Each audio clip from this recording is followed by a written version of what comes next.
시험에 자주 나오는 거야. 중추신경계에서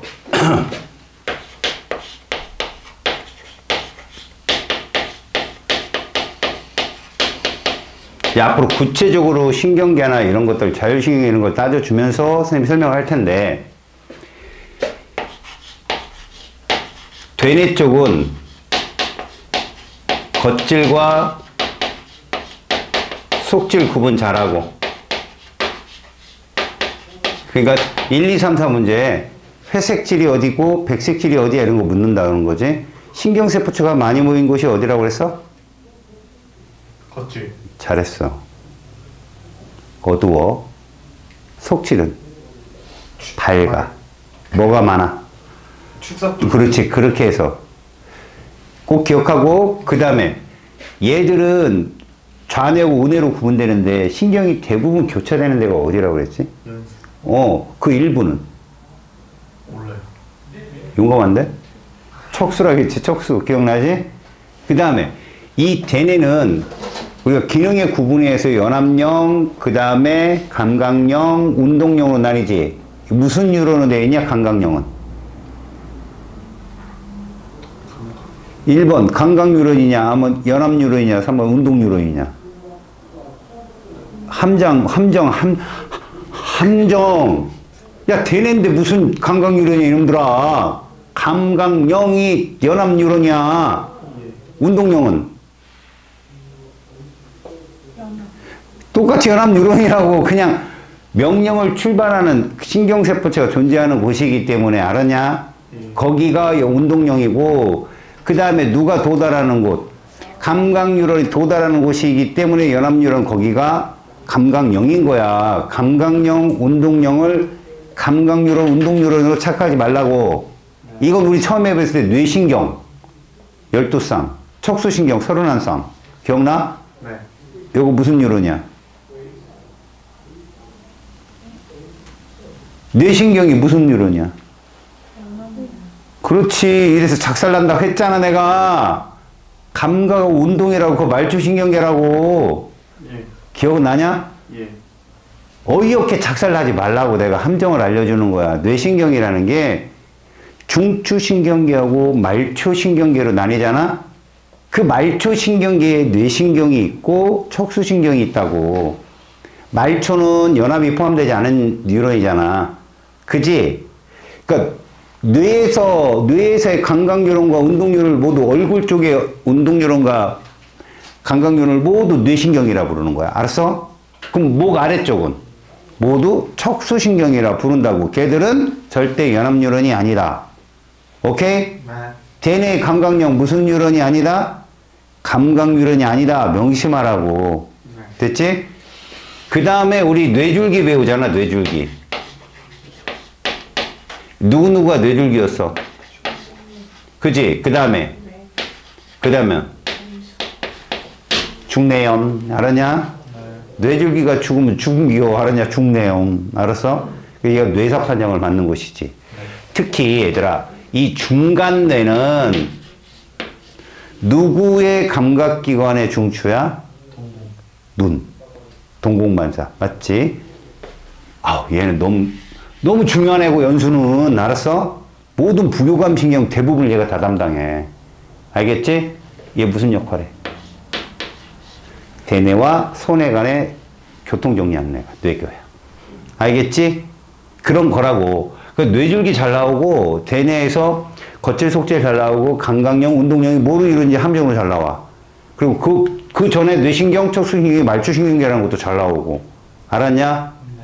저기 모의고사에서 나왔던 문제야. 그런 문제들은 명심하라고. 그 다음에 이제 중간뇌는 동공반사의 중추잖아. 연수는 너무 중요하지. 연수는 일단 기본적으로 부교감, 대부분의 부교감. 그래서 섭식의 중추라고 그래. 섭식이 뭐야? 소액 분비. 알았어? 음식을 소화시키는 과정. 그 다음 심장박동 속도 조절.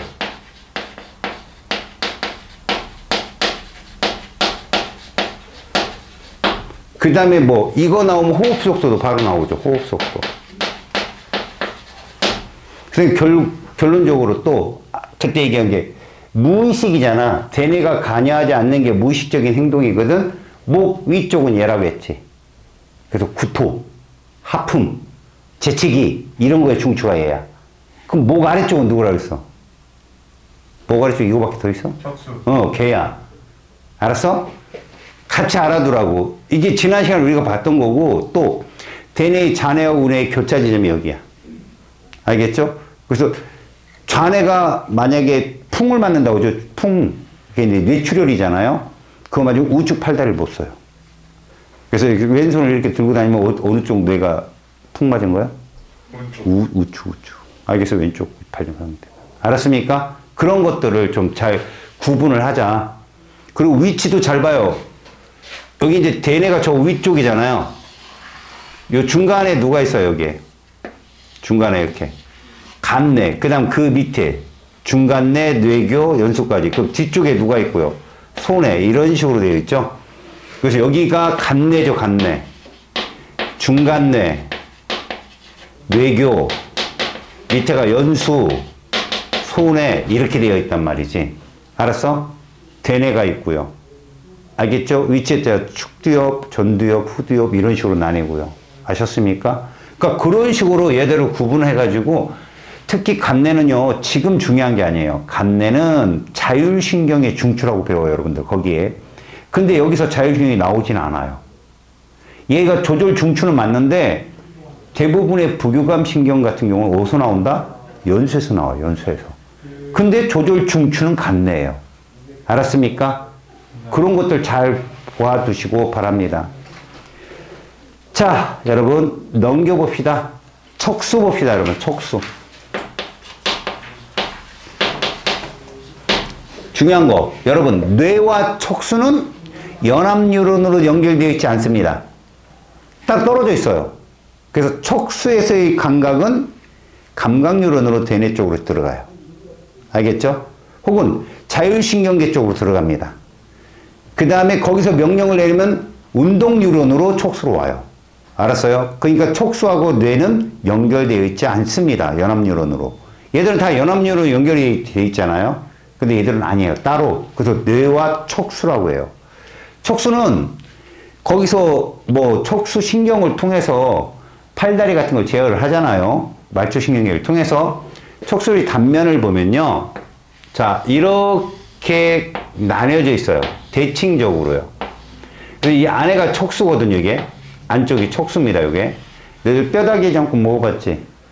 젓가락 넣고 막 후벼 파는 거지, 거기가 여기야. 알겠니? 그래서 돼지의 등뼈를 뭐라 불러? 감자라고 합니다. 그래서 감자상이라고 하는 거예요, 그게. 알겠어요? 그 단면도예요. 여기 등이에요, 등. 여기가 등. 얘가 배 쪽이라고 생각하면 되거든. 그래서 이쪽에 뒤에 발달한 이 근육을 뭐라고 하냐? 후근이라고 합니다. 후근. 이 앞쪽에 나와 있는 이 근육은 전근이라고 하거든. 전근. 대부분의 감각은 뒤로 들어갑니다. 뒤쪽으로 이렇게 들어가요. 이런 식으로. 이게 무슨 뉴런이야? 감각 뉴런이잖아. 맞지? 그 다음 안쪽에 누가 있어요? 연합 뉴런이 있고 여기에 다시 또 이렇게 운동 뉴런이 있죠. 감각은 자 좌측으로 들어간 애는 거쳐서 좌측으로 나와요. 명령이. 우측으로 들어간 애는 우측으로 나오고요. 그럼 지금 명령을 보세요. 감각기관에서 감각을 이렇게 돌아 나오게 되면 대뇌의 지배를 안 받잖아요. 이게 척수반사예요. 알았습니까? 이게 이제 반사궁이라고 해요. 반사궁. 반사과정. 그래서 대뇌의 지배를 받지 않는 거죠. 예를 들어서 요 위쪽으로 이렇게 나온다. 감각뉴런이잖아요. 저게 대뇌 쪽으로 가면 대뇌에서의 그 감각, 몸 아래쪽에서의 감각을 인지하는 거죠. 그럼 걔가 연합뉴런으로 분석을 할 거 아니니? 그리고 거기서 뭐를 하는 거야? 명령을 내려오면 뭐를 통해서? 운동뉴런으로 이렇게 해서 일로 나가는 거야. 알았니? 이렇게 연결되어 있다. 그래서 봐봐봐.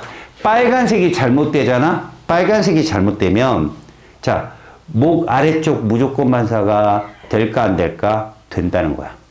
알았니? 빨간색이 잘못되면, 그러니까 뜨거운 거 있지. 뜨거운 걸 보면 우리 굵은 반사를 하거든요. 이렇게 손을 딱 떼잖아. 그게 가능해. 근데 뜨거운 거 못 느껴. 뇌가 잘렸으니까. 그치? 그쪽에 연결선이 잘렸으니까.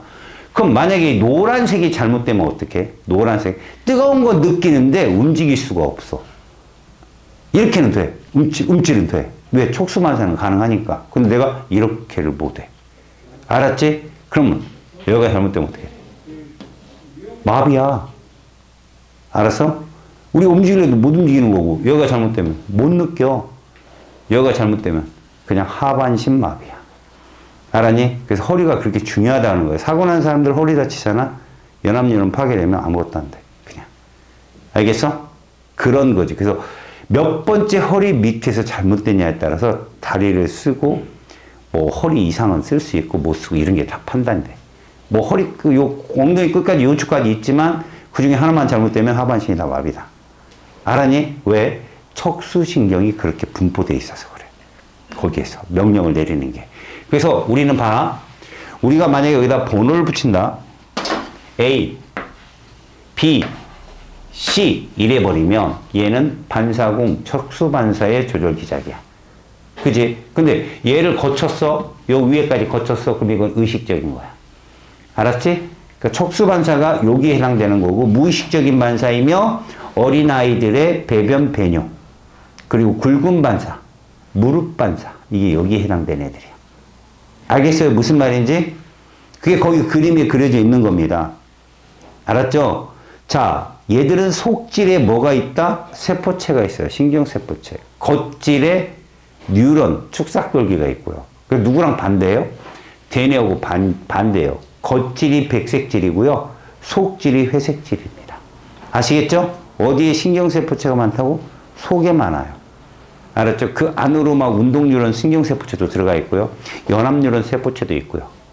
그리고 이제 후군 쪽에, 알았어요? 후군 쪽에 신경세포체가 몰려있는 건 감각뉴런이 있었기 때문에 그래요. 알겠습니까? 그런 것들을 인지를 해 주십시오. 밑에 의식적이다, 그 다음에 뭐 무조건 반사다, 이 말은 뭘로 구분하라고 했지 내가? 대뇌가 관여한다, 의식적, 조건 반사.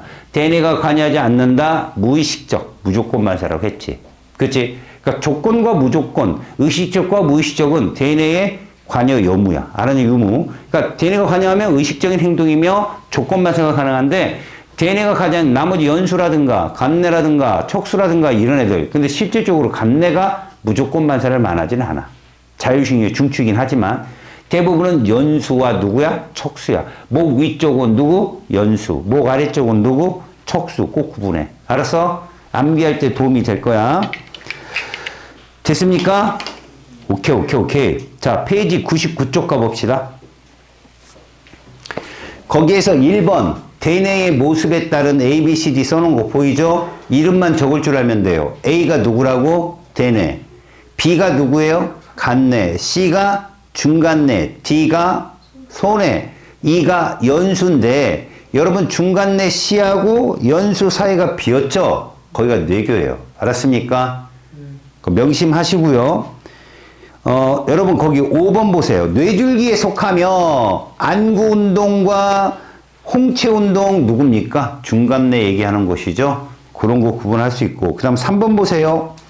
척수의 구조와 신경의 연결인데 여러분 거기에 가만히 보시면 배 쪽이라고 되어 있는 D쪽 있죠. 거기가 전근이에요. D가 전근이고 C가 후근이 되는 거죠. 그죠? 그럼 B가 겉질이고요. A가 속질인 거죠.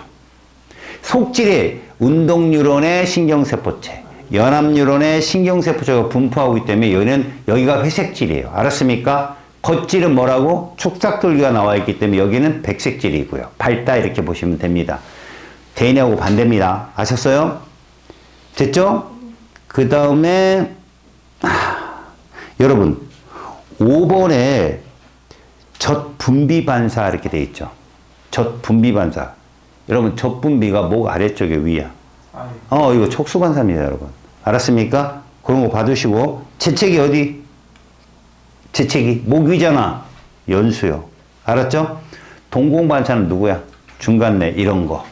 확실히 구분합니다. 자, 페이지 100쪽으로 가겠습니다. 자, 여러분, 실질적으로 여러분, 말초신경계는 앞에서 우리가 한번 훑었죠? 뭐 훑었습니까? 척수신경, 뇌신경, 이것들이 다 말초신경계라는 거 배웠잖아? 그치? 그렇다면, 이제 말초신경계라고 하는 것이 무엇과 무엇으로 구분되어 있다?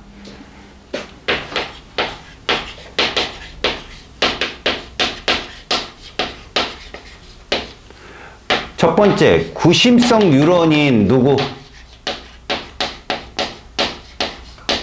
감각 뉴런이죠. 자, 원심성 뉴런인 무슨 뉴런?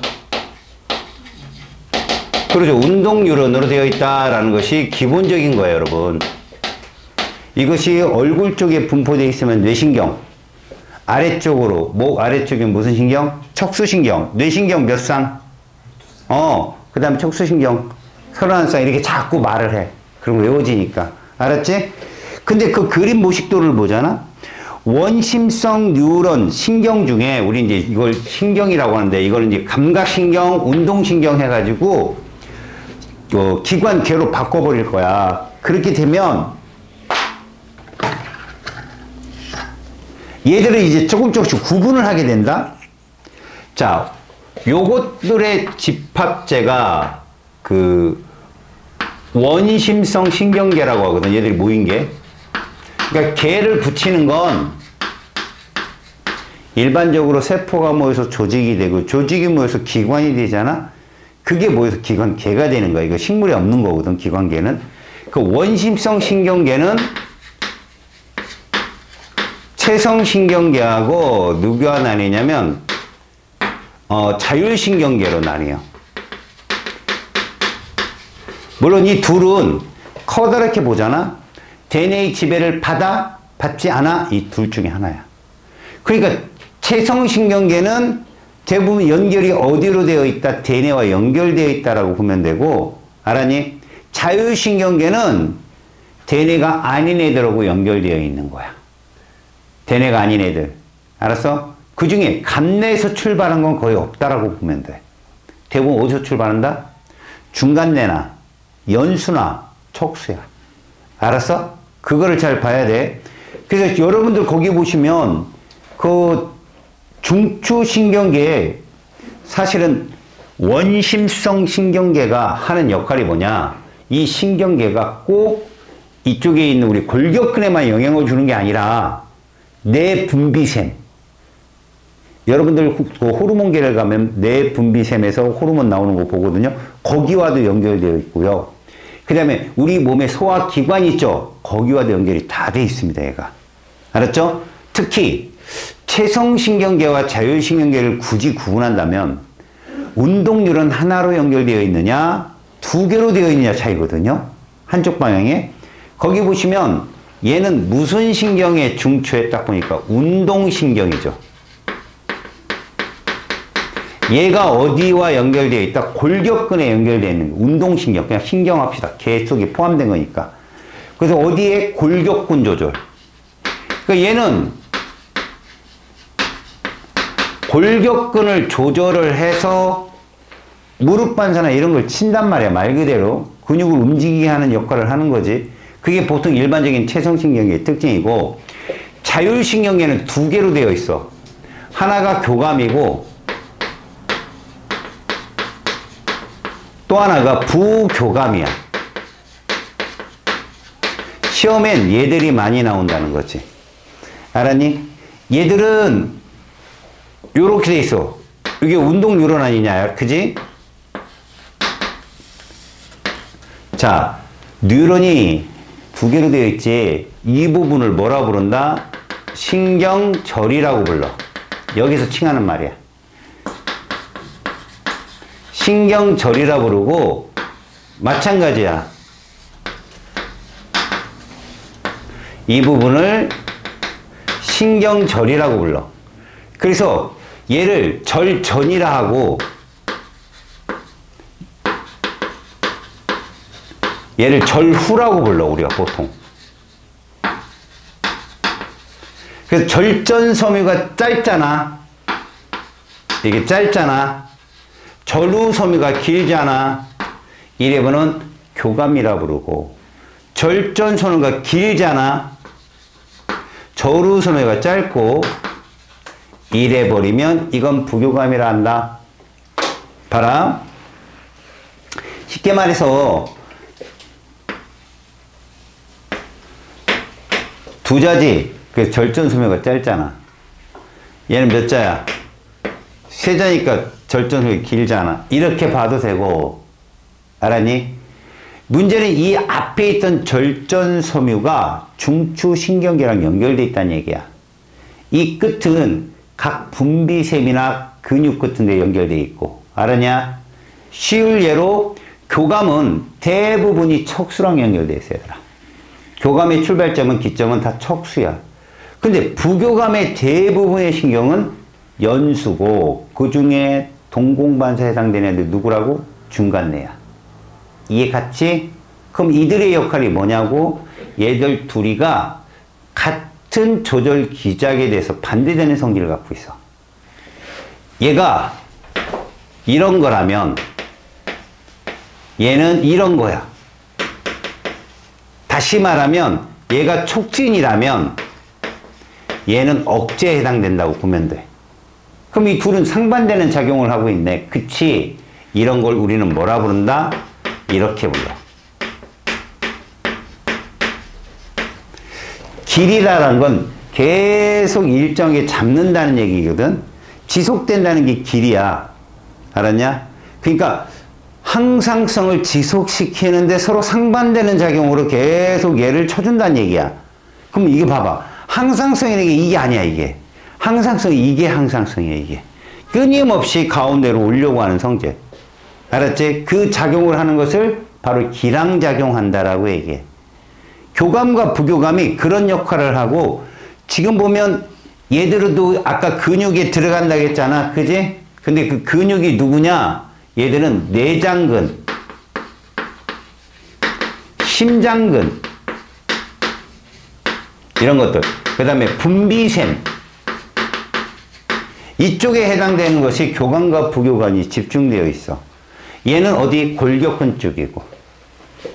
알았니? 그러니까 체성신경계와 자율신경계의 그 차이를 잘 봐두라고. 얘들은 어떻게 돼 있다? 그냥 하나로 쭉 돼 있어. 이렇게. 알았지? 근데 얘는 전루돼 있다고. 니네 뉴런과 뉴런 사이 공간을 뭐라 부르냐? 그렇지. 왜 그럼 얘는 시냅스라고 안 하나요? 라는 거지. 얘들아, 시냅스 존재의 의의를 한다면 좀 편해.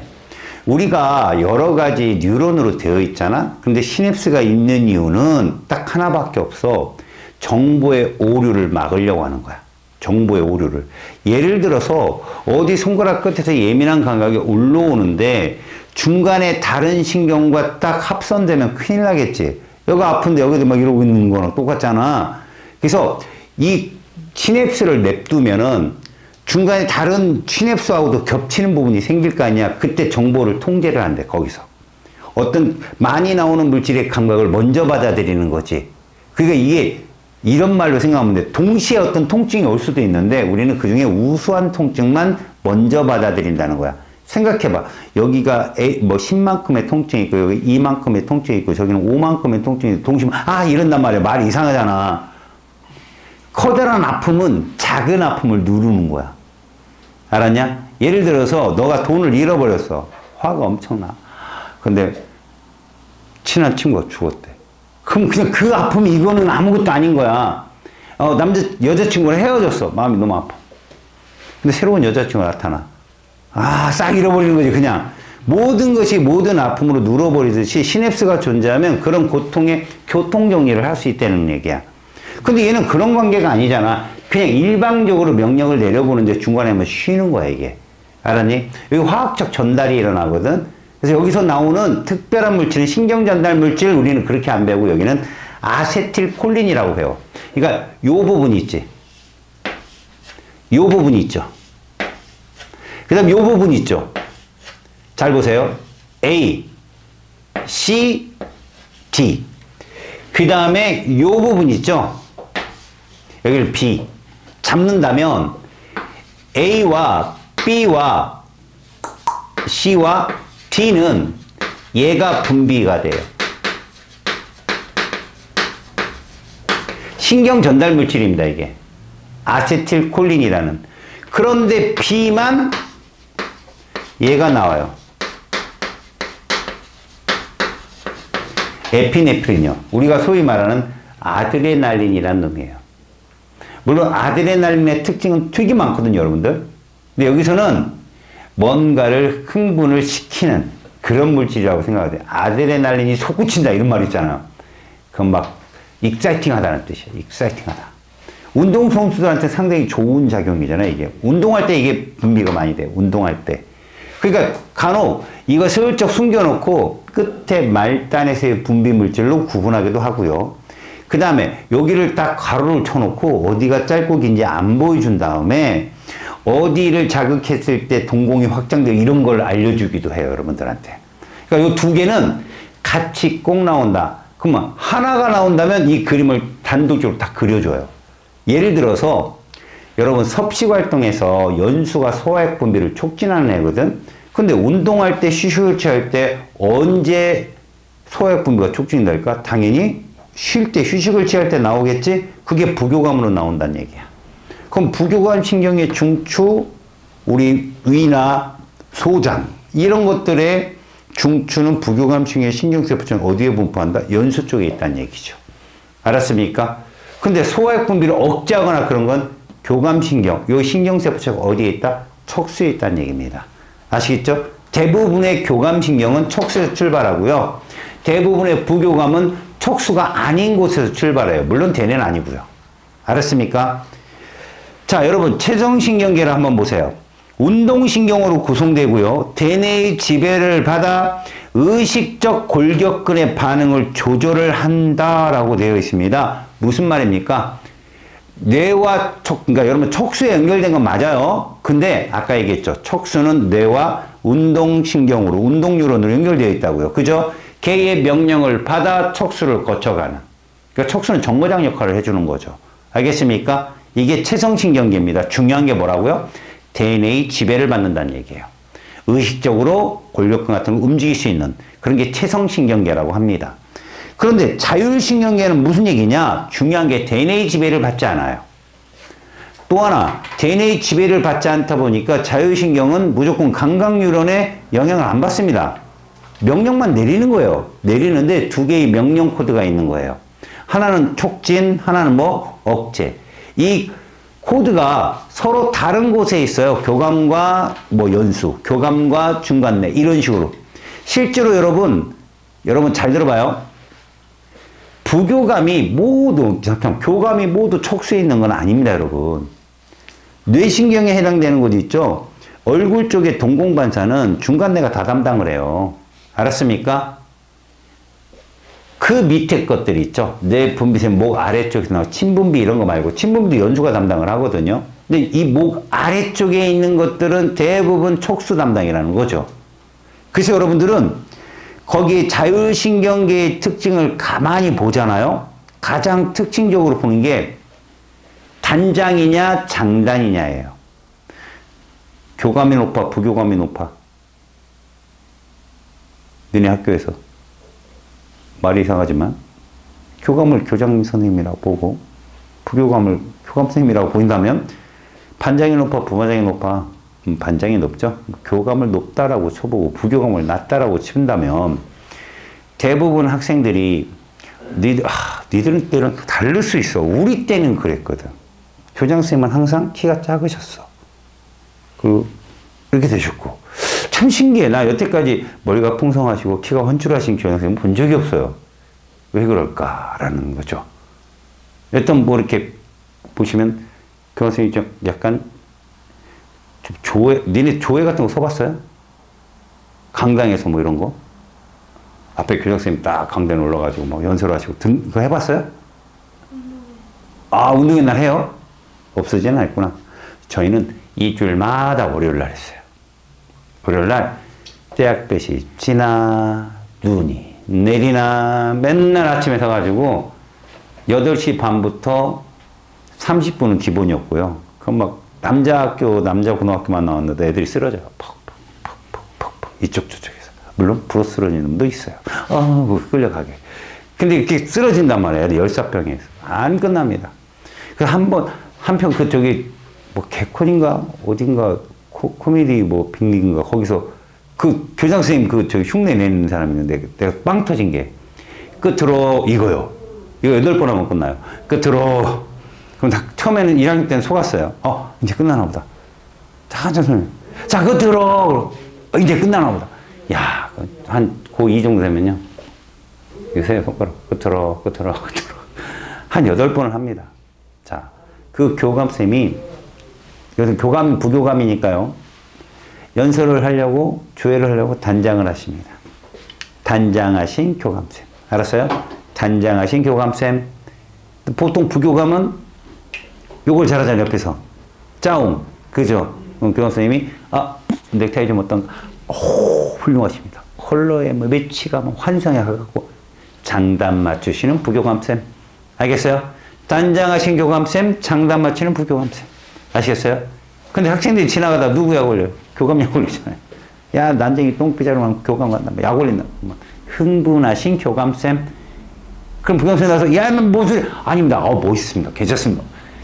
여기서 억제하시는 부교감쌤. 아셨지? 요런 거야. 그러니까 얘들의 활동은 뭐라는 얘기야? 서로 반대다. 상반되는 작용으로 어떤 한 조절 기작을 기량하게 만드는 거. 알았냐?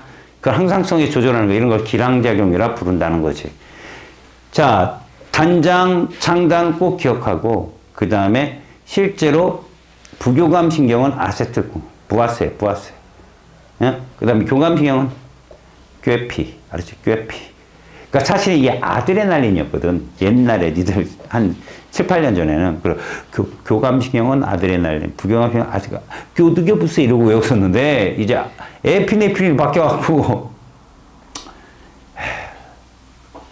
뭐 하나 만들면 나한테 알려줘. 알았냐? 알겠죠? 교감신경 말단에서만 다른 신경전달 물질이 나온다는 거 명심하시고요. 알겠어요? 그래서 거기 있는 얘기 되게 중요하대요. 밑에 체성신경계의 그림과 자율신경 그림이 나왔어요. 체성신경은 운동뉴런으로 되어 있잖아요. 그 말단도 똑같이 아세틸콜린이라고 써 있습니다. 맞지? 근데 그것이 골격근에 영향을 주는 것이다. 근데 자율신경계는 내장근이나 우리 위나 소장이나 그런 걸 내장근이라고 합니다. 아니면 심장근. 알겠어요? 이게 보통 여러분 골격근을 가로무늬근이라고 하거든요. 여러분들 근육의 수축운동에서 배웠잖아요. 다핵세포란 말이지. 근데 이 내장근들은 민무늬근입니다. 민무늬근. 거의 핵이 별로 없는. 알겠어요? 그런데 심장만 좌측에 우리가 보통 뭐라고 해요? 방실방실 하잖아요. 우심방, 우심실. 근데 좌심방, 좌심실 근육이 좀 두꺼워요. 그러니까 약간 다핵세포예요. 그러니까 핵이 조금 많아요. 거기만. 근데 거기까지도 자율신경계의 영향을 받습니다. 그래서 실제로 거기 자율신경계의 교감신경이 있죠. 걔 출발이 어딘가 보세요. 교감신경의 출발은 그냥 그렇게 나왔지만 여기가 척수입니다. 사실은. 부교감신경의 그 출발은 연수입니다. 그래서 실제로 얘들이 노르에피네프린을 내보낸다 그랬는데 그 노르란 말을 쓰는 건요. 분비할 때 노르고요. 활동을 하게 되면 에피네프린을 바뀌어요. 이건 어떤 뜻이냐면 우리가 위액을 분비하잖아요. 근데 위액은 여러분 뭐를 녹여요? 단백질을 녹이잖아. 근데 얘가 활성화돼서 나와버리면 소화관 자체를 녹여버려요. 거기도 단백질이니까 그러니까 얘가 활성화되기 전으로 펩시 노겐의 형태로 나옵니다.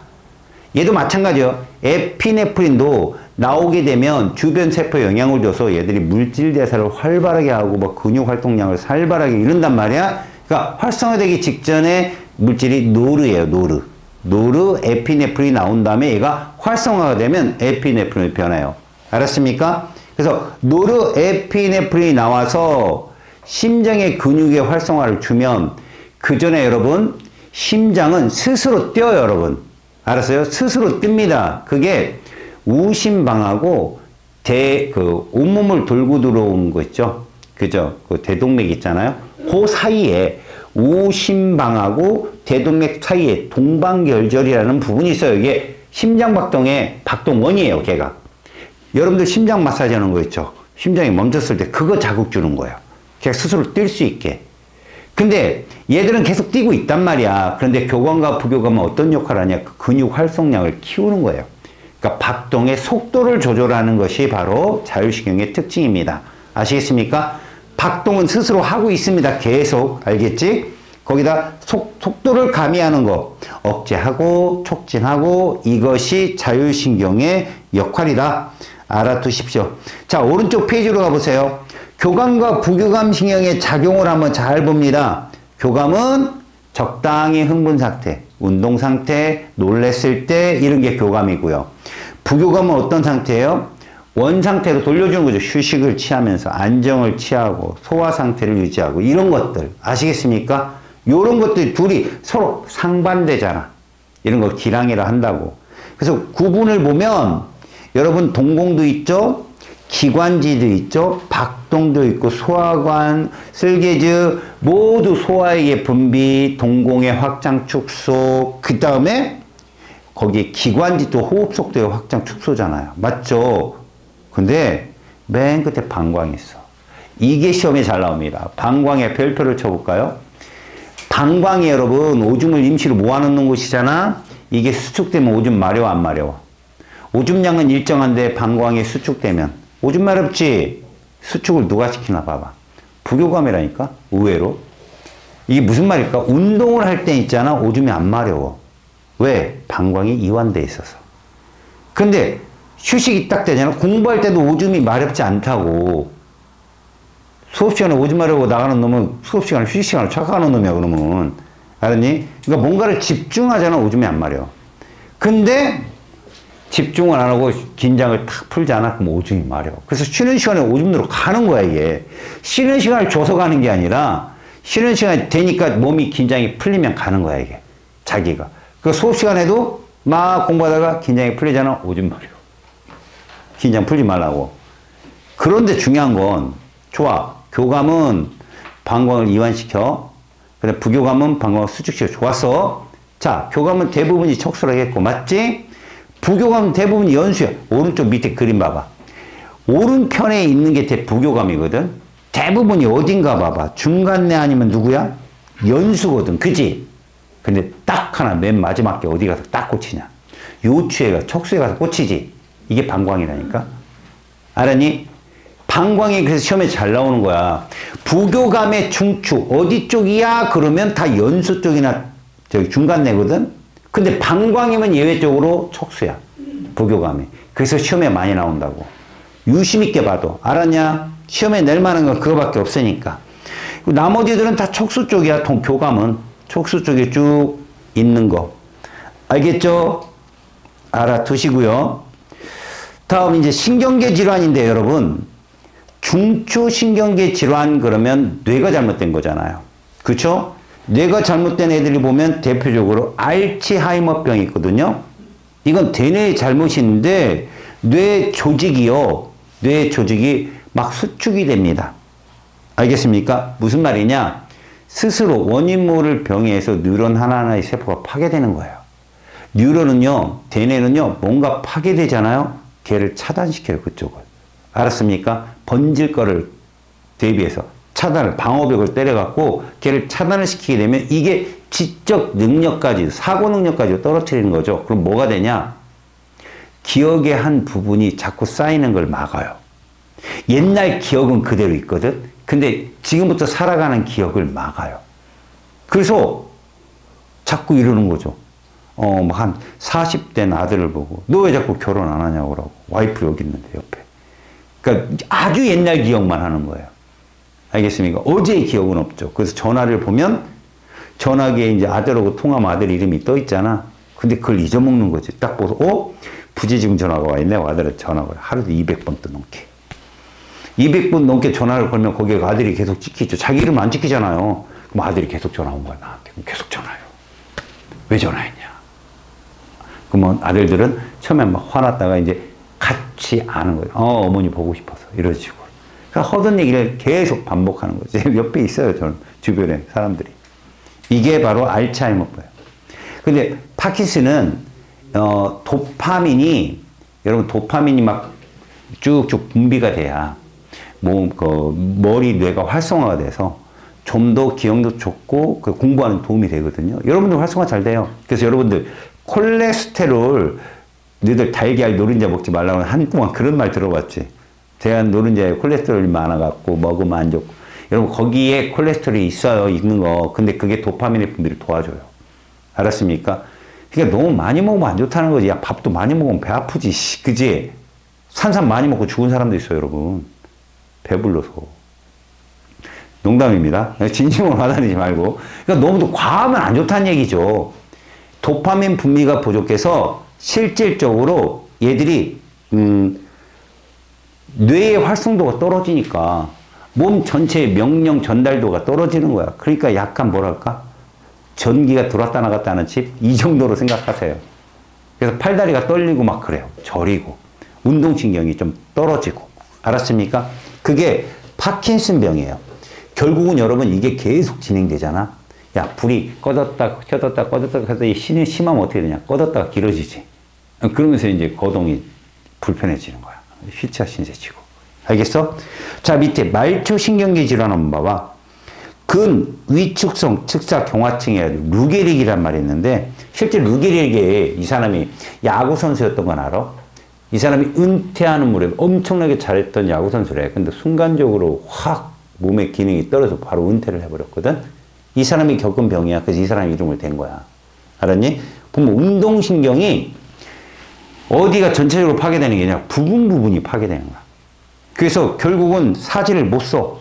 근데 그게 운동신경이 딱 체성신경계만 뭐하면 그래 뭐 몸 움직이지 못하더라도 자율신경 멀쩡하니 아니야. 운동신경만 다. 그럼 근육도 약화돼. 근데 그 내분비세를 자극을 줘버리면 호르몬 분비가 안 돼. 결국은 죽는 거죠.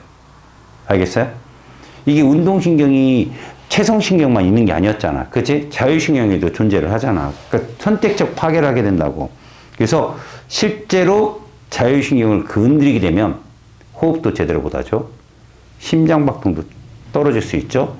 근육운동은 뭐 둘째치고요. 그죠? 그렇게 됩니다. 그게 루게릭병이에요. 그 다음에 뭐 길랭파이 비례 증후군 뭐 이런 말이 있는데 여러분 그런 것들은 그냥 다 뇌신경 우리가 말하는 뇌신경이 아니에요. 연합뉴런이 아닌 감각뉴런과 운동뉴런의 그 잘못된 현상에 의해서 그렇게 된다라고 하는 거죠. 실제로 거기 길랭바레 증후군이라는 건 그 마리집이 있잖아요. 그 마리 자체를 항원으로 인식해서 공격을 해버려요. 그럼 여러분 마리집이라는 게 뭐를 도와주는 거예요? 신경전도 속도를 도와주는 애들이잖아. 그게 파괴되면 거기서 호흡선 그게 파괴된 걸로 끝나는 게 아니라 여러분 우리가 신경 이렇게 시냅스라는 것이 곳곳에 있는 건 교통 역할을 한다고 그랬잖아. 근데 이게 순차적으로 와서 동시 신호를 가지고 신호를 잡아야 되는데 속도가 느려지는 거야. 여기 왔다 여기 왔다 여긴 빨랐다 느렸다 규칙성이 사라져 버리면 혼선이 생기고 그에 대한 정신이 몽롱해지는 거지. 어떤 신경이 다 받을 때가 있고 어떤 때는 또 다 못 느낄 때가 생기는 거야. 그렇게 되면 사람이 뭐가 되겠냐? 근육량이 떨어지는 거야. 뭐 어떤 신경을 받아서 몸이 계속 연습을 통해서 몸이 트레이닝하고 준비가 돼야 되는데 정보의 인지를 제대로 하지 못하면 근육량이 떨어져. 너희들 다리가 팔이 왜 얇아지는 줄 알아? 운동성이 떨어져서 그런 거야. 이 얇아져서 운동을 안 하는 게 아니라 안 하니까 얇아지는 거라고. 알겠지? 그렇게 퇴화되는 것들 말해. 자, 요것들이 얘기고 페이지 102쪽 시험에 나올 만한 거 3번 나온다. 반드시 나온다. 그리고 5번은 내신일 때 한 문제가 꼭 나오더라고 보니까. 역할을 좀 알아도. 그리고 파킨슨이니 알츠하이머니 그거는 대뇌 쪽. 알았죠? 뭐 파킨슨은 도파민, 알츠하이머는 뇌신경. 알았어요? 그 다음에 길랭비에바레 이거는 뭐 마리집을 공격하는 거. 그 다음에 근위축성 측사경화증 루게릭병이라고 하지. 이런 것들은 운동신경을 특수적으로 특정 운동뉴런을 공격해서 살벌하게 무너뜨리는 거야. 그 다음에 103쪽에 뇌 구조와 기능이라든가 무조건 반사 이쪽은 조절 기자까지 잘 봐두고 104쪽에 그 그림이 잘 나와. 말초신경계 자료 3번이 있지? 그거 잘 나오고 자료 4번이 응용으로 잘 나오고. 니들이 봐야 될 건 뭐냐면 자료 3번에서 볼 건 가야 A, B, C, D가 쭉 있는데 누구 뉴런 말단에서 다른 신경 전달 물질이 나오겠다. D죠, D. D 말단이야. C, D가 교감이란 말이야. 단장하신 교감셈이니까. 맞지? 그 다음에 그 위에 있는 A, B가 뭐야? 부교감이겠지. 장단 맞추는 부교감셈. 거기에다가 위라고 써있기 때문에 A의 중추는 누구다? 연수인 거야. 알았냐? 섭식운동의 중추니까. 그러면 C의 중추는 누구라고 해야 돼? 교감이라고 해야죠. 교감. 교감의 위쪽. 그러니까 뭐 척수가 되겠네. 그지? 교감의 중추 척수. 그 다음 나는 E에 의해서, 그지? E에 의해서 감각을 받아들여. 그 F에서 이 다리 운동을 움직여. 체성신경계죠, F가. 알겠습니까? 그런 것들 조심하시면 됩니다. 나머지는 됐고. 네. 늪. 근데 그 아까 늪. 자율신경계가 늪. 대뇌 지배를 받지 않는다고 하지 않았어요? 그래서요? 근데 중추신경계는 예. 대뇌 쪽 아니에요? 대뇌 맞죠? 대뇌를 포함한 소뇌, 연수, 간뇌, 뇌교, 척수. 걔를 중추신경계로 하죠. 그 중에 대뇌의 지배를 받지 않는다고요. 중추가 대뇌가 아니에요. 알겠습니까? 아까 네. 체성신경계가 네. 대뇌 지배 받으면서 네. 그 골격근 그런 거 예, 맞아요. 조절하는 역할을 한다 했는데 네. 아까 선생님이 예로 예.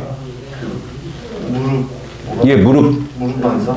아, 이게 무슨 얘기냐면 여러분, 골격근을 당기는 게, 그죠? 내가 다리를 움직였다 그러면 대뇌에서 명령을 내리겠죠? 그 명령을 내리는 감각뉴런은 어디에 도착할까요? 운동뉴런은 참. 척수에 있는 운동뉴런이 교차가 되겠죠? 그 결국은 척수에 나오는 운동뉴런이 얘를 움직인단 말이야. 그러면 그건 무슨 신경계예요? 체성이겠죠? 맞잖아요. 근데 이런 거 한번 보실래요, 여러분? 명령을 뇌에서 내려서 움직이는 건 체성이 맞아요. 그죠? 근데 무조건 반사를 하게 되면요. 일단은 누구부터 움직입니까? 다리부터 움직이잖아요. 그건 어디를 거쳐서 나가는 거야? 척수를 거쳐 바로 나가는 거거든요. 그것도 체성이요. 같은 라인이에요. 대신 척수가 중추가 되는 것이냐, 대뇌가 중추가 돼서 나가는 것이냐. 제가 얘기했잖아. 척수는 대뇌와 뭐로 연결되어 있다고 그랬어요? 말초신경계로 연결되어 있다고 그랬잖아. 그러다 보니까 실제로 대뇌의 지배를 받아서 움직일 수 있는 그 골격근에 연결된 그 운동률은 다 체성신경계라고 해요. 근데 그게 대뇌를 받지 않고 그냥 척수로 확 가면 그게 반사 붕이 된다고요. 무조건 반사. 알았습니까? 그러니까 대뇌의 지배를 받는다. 연결이 돼 있다. 근데 중간에 대뇌의 정보가 안 오고 바로 나갈 수도 있잖아. 근데 그 나가고 끝나는 게 아니라는 거 명심하세요. 올라가요. 늦게 가는 거죠. 이거부터 하고 나서 아 내가 움직였구나 이렇게 보는 거예요. 느낌은. 알았습니까? 그런 얘기입니다. 나머지 뒤에까지 숙제를 잘 하시고. 자, 신경계가 우리 몸의 골격근을 조절한다는 포커스보다는 뭐에 포커스를 맞춰야 되느냐. 자율신경계에 포커스를 맞춰야 돼. 알았어? 몸의 항상성을 위해서 얘도 관여를 한다는 거지. 그러니까 대뇌보다는 사실 대뇌는 중추신경 쪽에서 끝나고 뒤쪽으로 보면 말초신경계를 더 중요시 봐야 돼요. 시험 문제 비중이 여기가 높으니까. 알았어? 그러면 우리가 이제 배워야 될 122쪽의 항상성 유지에서 그 진가가 나오는 거야. 자, 항상성을 우리 몸은 유지해야 된대. 그지? 그런데 이 항상성이 누구누구냐는 거지. 체온이고 혈당량이고 그 다음에 몸의 삼투압이란 얘기야. 이걸 명심해야 돼. 여기 하나 더 넣는다면 혹시 학교에서 혈중 칼슘 이온을 얘기할 수도 있어. 알았어? 그냥 선생님이 슬쩍 하나 더 넣는다면 학교 선생님께서 얘를 더 넣을 수도 있어.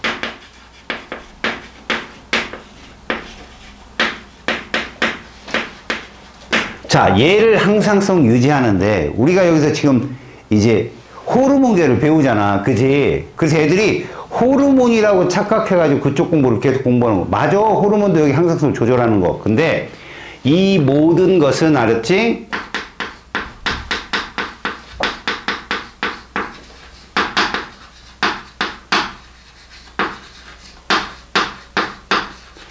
예에 의해서 조절되는 거야. 알았어? 호르몬계 혼조도 아니라 신경계와 호르몬이야. 그래서 너희들 생명활동 1단은 배웠지. 그래서 외부 환경 변화에 대한 반응. 그게 살아있는 생물의 특징이라고 배웠잖아. 그지? 외부 환경 변화에 대한 반응을 누가 한다고? 갑작스러운 반응은 신경계가 하잖아. 지속적 반응은 호르몬이 하는 거야. 알았니? 그래서 요것들이 이 두 개가 모두 관여한다는 걸 자세하게 공부해야 돼, 대신에. 그 수능은 별로 탁탁탁 호르몬 쪽만 나오거든? 근데 이거 자세하게 공부해야 돼, 이쪽은. 그래서 실제로 체온 조절, 혈당률, 혈당 조절 이거 쭉 설명을 한 다음에 선생님이 여기다가 띄워놓고 한 번 더 할 거야. 복잡한 조절 과정을. 알았지? 근데 주는 뭐냐? 이런 거다니? 우리가 공부하기 지금 시작을 했잖아. 그리고 이제 끝나잖아. 이때 요 놈에 대한 딱 체계가 안 잡혀 있으면 열심히 공부하고 다 틀리는 거야. 알았어? 무엇을 갖고 들어갈 거냐? 잘 봐라. 이런 항상성 유지는 원인이 있고 결론이 있는 거야. 얘들에 의해서 항상성이 유지되는 건 맞지만 출제자는 항상성에 이상이 생기면 어떤 일이 일어나? 이렇게 나와, 시험에. 그래서 호르몬 쪽은 너희들이 이렇게 잡아줘. 원인이 누구냐 이거야. 저것이 이상이 생기는 거야. 이게 원인이야, 원인. 저게 잘못되는 거. 그것 때문에 결과로 뭐가 된다고? 호르몬의 분비가 일어나. 그럼 여기다 하나 쓱 더 넣는다면 신경계의 작용이 들어와. 알았냐? 그러니까 신경계와 호르몬계는 결론적으로 뭐야? 뭐가 일어나는 거야? 사건이 터진 걸 해결하러 가는 애들이야. 알았지? 요거 뒤틀리잖아? 그럼 답이 다 바뀌어. 항상 풀다 보면. 이게 처음 시작하는 애들이 맨날 틀리는 거야. 알았니? 예를 들어 이렇게 해보자.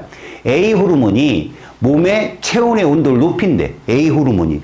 체온의 온도를 높여. 그럼 A 호르몬이 분비되면 체온이 어떻게 될까? 높아지지. 이게 안 나온다고, 이 사람들아. 체온이 떨어지면 A 호르몬 분비량은 어떻게 해야 돼? 많아져야 되는데 이게 나온다고, 시험에. 알았어? 다시 체온이 높아지면 A 호르몬의 분비량은 줄어야 된다고 시험에 나오는 거야. 알았어? 그걸 착각하잖아? 그럼 다 외운 거 갖다 적용했는데 답이 다 반대야. 뭐지? 이렇게 초보들이 제일 먼저 실수하는 거. 이건 꼭 머릿속에 넣고 가. 알았지? 자, 이 두 개가 얘들 항상성을 유지합니다. 그래서 첫 번째 왼쪽 122쪽은 호르몬에 대한 소개를 해준 다음에 신경계와 호르몬의 차이점을 알려주는 거야. 알았니? 그래서 자, 먼저 신경계는 우리가 대충 봤잖아. 아, 신경계라고 하는 것이 조절 그 루트가 누구야? 뉴런이잖아, 뉴런. 뉴런을 통해서, 그리고 어디에다가 신경계가 작용한다? 심장박동, 혹은 뭐 위, 혹은 방광. 딱 특정 기관이 딱 정해져 있는데 몸 전체도 아니고 국소적인 거지. 얘들 봐봐. 얘들 보면 와, 되게 넓어. 야, 체온을 조절하는데 뇌만. 이런 게 어딨어. 온몸을 조절해야 되겠지. 광범위하단 말이야. 그치? 그런데 이게 호르몬이 혼자 다 못한다고. 곳곳에 애들이 다 신경계까지 작용을 해줘야 되는 거야. 예를 들어 이런 거지. 왜 우리가 호르몬과 신경계를 같이 배우느냐? 자, 이 교실이 추워, 지금. 추워. 그럼 제일 먼저 뭐부터 할 거냐고. 가장 빠른 효과는 뭐냐? 창문을 닫는 거라고. 창문을 닫아야 찬바람이 안 들어올 거 아니니 그걸 신경계가 하는 거야. 급작스러운 일들. 알았어? 그러고 나서 니들 어떻게 해야 돼? 이거 나무를 다 뚝뚝 부셔. 부셔서 불을 지펴. 따뜻하면 한참에 따뜻해지지. 귀잖아. 근데 너무 더워. 제일 먼저 뭐 할래? 창문부터 여는 거야. 그래야 시원한 바람이 들어오지. 그 얘를 꺼. 끝나고 급격하게 온도가 떨어지냐? 서서히 떨어지지. 결국 호르몬과 신경계가 동시에 작용을 해줘야 항상성 유지의 효과가 좋다. 이런 걸 배우는 거야, 이 장은. 누구 하나가 아니라. 알았지? 자, 그 첫 번째 호르몬에 대한 애들을 보자. 일반적으로 호르몬들은 말이야, 주성분이 단백질이야. 물론 예외도 있어. 여기에 성호르몬이 있다, 얘들아. 성호르몬이라면 테스토스테론, 남성 호르몬이지. 그 다음에 에스트로겐, 여성 호르몬. 이런 애들은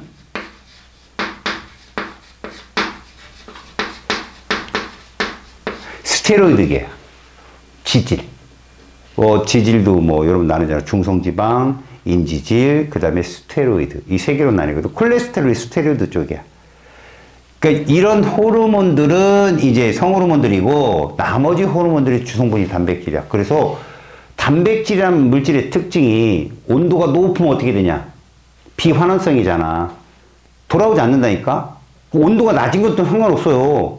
여러분 냉동인간은 뭐 나중에 냉동을 풀 수 있는 능력치가 되면 걔를 다시 깨울 수도 있다라고 배우잖아. 근데 찜통인간 배웠냐?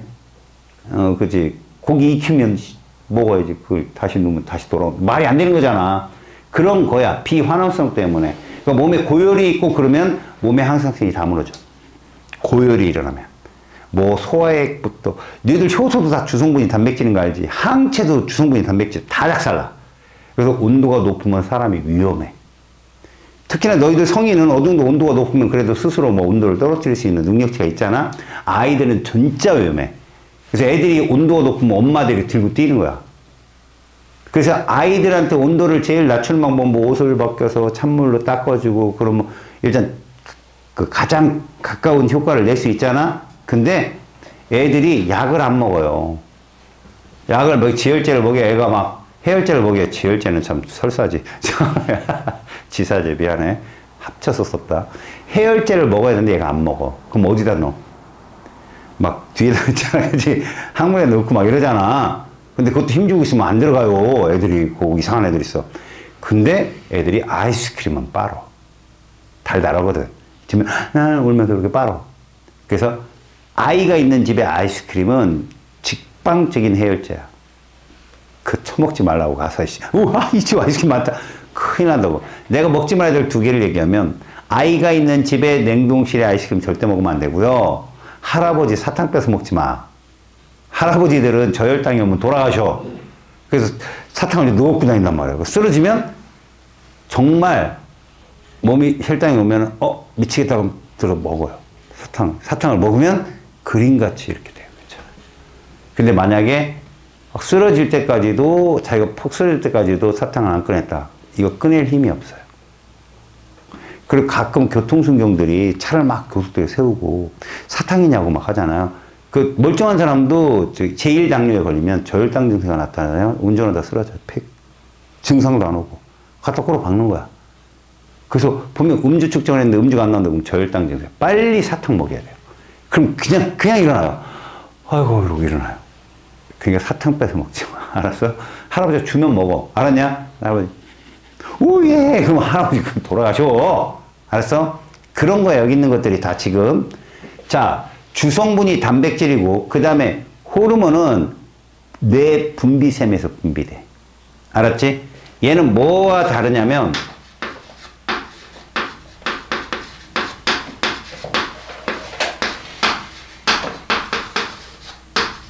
어디로 이동한다?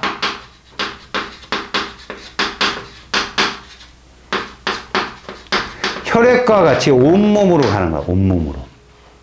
그럼 외분비샘과 내분비샘의 차이는 뭘까? 니들 보면 이렇게 생각하면 편해. 여기 두루마리 화장지잖아. 그치? 여기가 입이라고 보면 돼. 여기가 항문. 그래서 이게 입에서 음식물이 들어가가지고 위를 거쳐서 소장을 거쳐서 대장을 거쳐서 이렇게 항문으로 나오잖아. 그치? 이곳이 다 몸 밖이야, 얘들아. 알았니? 위에 내부도 몸 바뀐 거야. 그래서 소화액은 다 외분비샘이야. 우리 침 뱉듯이. 침도 소화액이잖아. 몸 밖으로 뱉을 수 있지. 그럼 만약에 요 중간에 이거 분문부란 데가 있거든. 분문부. 관략근이 3개야, 우리 몸은. 음식물이 넘어갈 때 소리 들어봐. 이 분문부에 음식물이 넘어가는 거야. 해봐. 안 되죠. 꿀꺽 하면서 넘어가. 음식 먹을 때 보면 소리 진짜 심한 거. 꼴떡꼴떡 물도 막 그렇게 마시잖아요. 이렇게 분문부가 열렸다 닫히는 소리고, 소화액에서 충분히 소화가 됐잖아? 그러면 유문부라는 데가 있어. 위에서 12장으로. 니네 위가 pH 2.5잖아. 근데 우리 소장 쪽은 pH 7이야. 8이고. 그러면 얘가 2.5짜리가 넘으면 어떻게 했냐? 깜짝 놀라지? 그럼 딱 닫혀. 유문부가. 그래서 음식물이 조금씩 내려와. 또 놀래. 그 다음에 얘가 다 소화가 돼서 그럼 또 열려. 조금씩. 그 다음 너무 닫히고. 이게 40분, 50분 걸리는데 남학생들은 4분, 5분 걸리죠. 거의. 그치? 애들은 마시죠, 밥을. 그러니까 얘가 소화가 돼서 여기가 이제 유문부야. 분문부, 유문부 마지막에 항문이에요. 알았어요? 그래서 여기가 다 몸 밖이에요. 그러면 소화액은 이렇게 나온다는 거예요. 소화액은. 외분 비생. 그죠? 근데 호르몬은 이 안에서 돈다는 겁니다. 안에서. 혈관으로. 알았죠? 자, 3번째. 이 호르몬들은 다 얘가 존재해요.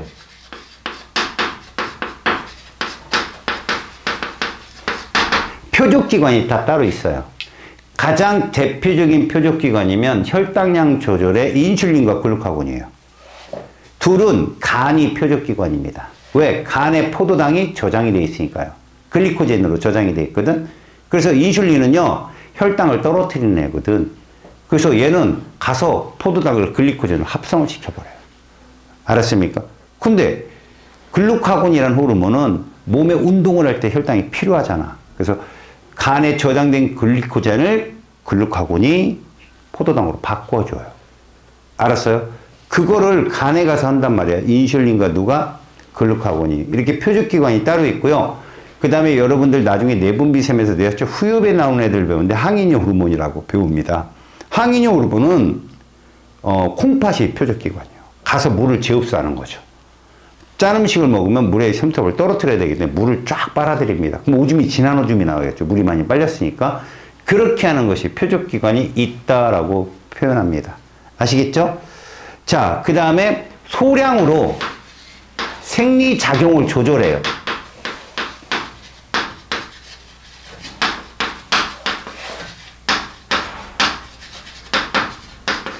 자, 이게 뭐 때문에 그러냐? 실제로 말이야, 인슐린과 글루카곤, 그 다음에 모든 물질들은 화학적인 매개체 작용을 합니다. 우리 몸이 가만히 있다가 우리처럼 택배 아저씨 오면 띵동을 문 열어주고 이런 게 아니거든요. 화학적 수용체가 다 따로 있어요, 여러분. 그래서 여러분들 보시면 수용체 얘기를 어디서 처음에 듣냐면, 그 축삭돌기 말단에서 시내스 소포에 따라서 신경 전달 물질이 나오잖아? 나와서 그 다음 전달 가지돌기에 수용체 붙어갖고 다시 뭐를 일으켜? 휴지전이에서 탈분극을 일으키잖아? 그게 화학적 수용체거든. 얘들도 다 있어. 수용체가 표적기관마다 다 있어가지고 그쪽으로 가서 호르몬이 결합을 해서 신호를 딱 주는 거야. 그러니까 무슨 역할을 하는 거냐면 호르몬이 가서 여럿이 달려가지고 막 땅에 흙 파듯이 막 여러 명 있으면 흙을 더 잘 많이 파겠지. 이런 게 아니라 틱 누르는 거야. 소량이 필요한 거죠. 가서 누르는 거지. 틱 버튼 하나를 딱 누르면 이게 조절이 시작되는 거야. 근데 얘가 부족해져? 누르는 애가 없어? 그러면 시작이 안 되는 거지. 그럼 몸의 항상성이 떨어지겠지. 그래서 소량, 그러니까 뭐 예를 들어서 생장 호르몬 같은 경우 있잖아요. 얘가 소량으로 분비되면 몸이 안 커지는 거지. 외소증에 걸리는 거야. 근데 너무 많이 가서 막 계속 이놈 저놈 다 눌러. 계속 깨끗 누르면, 야, 이 그만 눌러! 막, 우와! 호르몬이 분비되면 엄청나게 커지는 거죠. 이게 성장기 때 커지면 이제 거인증이 되는데, 성장기가 지나도 계속 나와요, 애들이. 응? 조절기작이 계속 시작돼서 계속 나오게 되면 이제 말단 비대증으로 바뀌어요. 손가락 끝, 발끝이 굵어집니다. 이렇게 되면 나중에 어떻게 되냐. 그 영양분을 많이 써야 되잖아. 사람이 항상성이 무너져서 죽게 되죠. 특히 말단 비대증이 손가락 끝, 발끝은 눈에 보이는 데고요. 뇌의 어느 특정 부의 끝부분도 커져요. 그럼 뇌가 영향을 받죠? 일찍 요절하는 거죠. 그래서 보면 우리 대표적으로 말단 비대증 하는 분들이 농구 선수나 아니면 뭐 씨름 선수 이런 선수들 보면 말단 비대증을 제거 수술을 받잖아. 그다음부터 운동 능력이 현격히 떨어져요. 현격히. 그래서 은퇴하고 막 이러죠. 알았습니까? 자, 그렇다면 이제 마지막 여기 없지만 종의 특이성이 없다도 중요한 특징입니다. 자, 옛날엔 그 인슐린이 없어요. 그 제1당뇨병이라도 선천적으로 인슐린이 분비가 잘 안 되는 병에 걸리면 혈당이 높아지게 되면 얘를 조절하려면 뭐 인슐린을 맞아야 돼요. 그 인간 하나에게 쓰이는 인슐린이 돼지 13마리에서 나온대요. 그래서 돼지 13마리가 분비되는 됐어요. 인코딩 끝났습니다. 돼지 13마리가 분비되는 인슐린을 인간에게 가져가서 주사를 맞곤 했죠. 근데 유전자 제조업 그 공정이 생명과학 쪽에서 개발되면서 인슐린의 유전자를 딱 끊어서 그걸 제조합시키는 거야. 대량 생산을 시키고. 지금 그렇게 만들어요. 알았습니까? 근데 돼지 인슐린이나 사람의 인슐린이나 똑같다라는 것이 여기 성분입니다. 됐죠? 자, 그러면 거기 호르몬의 특징 중에 밑에 호르몬 분비랑 표적세포에 대한 얘기 한번 해보세요. 호르몬은 누구를 따라 이동한다 이거죠. 혈관을 따라 이동하는데 잘 봐요. 내 분비샘 A에서 분비된 호르몬이 다르고요. 내 분비샘 B에서 분비되는 호르몬이 달라요. 다시 말해서 자기 고유의 분비샘에서 고유의 호르몬이 나온다는 거고요. 그것들이 가서 싸우는 표적 기관이나 세포가 따로 있다는 얘기입니다. 아시겠어요? 근데 그것들을 뭐가 끌어들인다? 수용체가 끌어들여. 화학적 수용체가 있어 걔를 끌어들이는 거죠. 아셨어요? 그래서 거기 가서 얘가 버튼을 누르게 되는 거야. 그럼 그 시스템이 돌아가게 되고 그로 인해서 어떤 조절 기작이 활성화가 되는 겁니다. 그러니까 소량으로 가서 활동을 하는 거죠. 아시겠어요? 자, 그러면 마지막 호르몬과 신경계의 비교를 한번 보세요. 자, 이건 뭐 여러분들 다 알고 있는 거예요.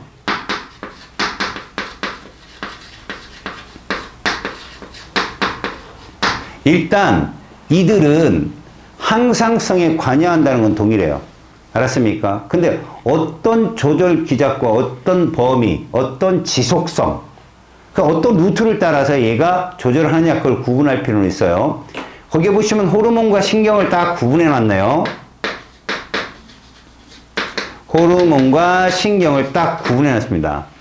일단은 여러분 호르몬하고 신경은 조절 기작이 어디입니까? 신호 전달 매체라고 되어 있죠.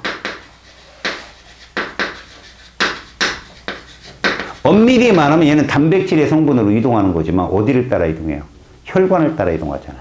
다시 말해서 혈액 너무 국한됐다. 알겠습니까? 혈관에 있는 건 혈액이고요. 림프관에 있으면 림프액이라고 하고요. 그 밖에 있는 건 다 체액이라고 합니다. 아시겠죠? 그러니까 거기를 따라 호르몬은 이동이 가능하다는 얘기입니다. 왔다 갔다. 얘는 누구예요? 신경세포죠? 누구? 뉴런이요. 알겠습니까? 뉴런으로 얘를 쭉쭉 신호를 보내들. 흥분 전도로. 그죠? 그 다음에 신호 전달 속도를 한번 보세요. 이 정도를 알아볼까? 상대적인 거죠. 일반적인 반사, 몸에 생명에 지장이 있는 반사는 얘가 다 담당해요. 그게 무슨 반사인데요? 무조건 반사죠. 그게. 아시겠습니까? 그러니까 그런 거예요. 그리고 적용 범위. 우리 온 몸이 누구예요? 얘죠. 그러니까 왜 여기다 썼어? 적용 범위. 얘는 넓다. 얘는 좁다. 국부적이다 이라고죠. 어디가 아파? 아픔을 느껴. 거기만 느껴야죠. 팔 전체가 아파 이러면 좀 부끄럽잖아. 그치? 그런 겁니다 지금. 그 다음 지속성은요. 얘는 길다. 얘는 짧다거든. 길다가 얼마고 짧다가 얼마냐 실질적으로 안 와닿잖아. 짧은 건 수초예요. 수초. 1초도 안 걸리는 것도 많아요. 알았어요? 그런데 길다는 건 비교적 20분 이상 정도. 알았어요? 20분 이상 정도가 길다라고 보통 말합니다. 그 다음에 특징. 얘는 어디에만 작용한다고 그랬어요? 표적 기관이나 세포에 작용한다고 그랬죠? 얘는 어디에 작용한대요? 그냥 일반적인 어디에서 축삭돌기에서 어디로? 가지돌기. 그래서 뭐라고 그래요? 축가. 거꾸로 가면 가축됩니다. 알았어요? 축가. 일방적 방향이에요. 알았습니까? 그래서 그 일방적 방향을 유지하게 하기 위해서 같은 뉴런으로 놓는 거죠. 구심성은 감각 뉴런으로 놔주고요. 원심성은 운동 뉴런으로 놔주는 거예요. 일방적으로 방향을 틀어야 되니까. 아셨습니까? 요게 이들의 특징.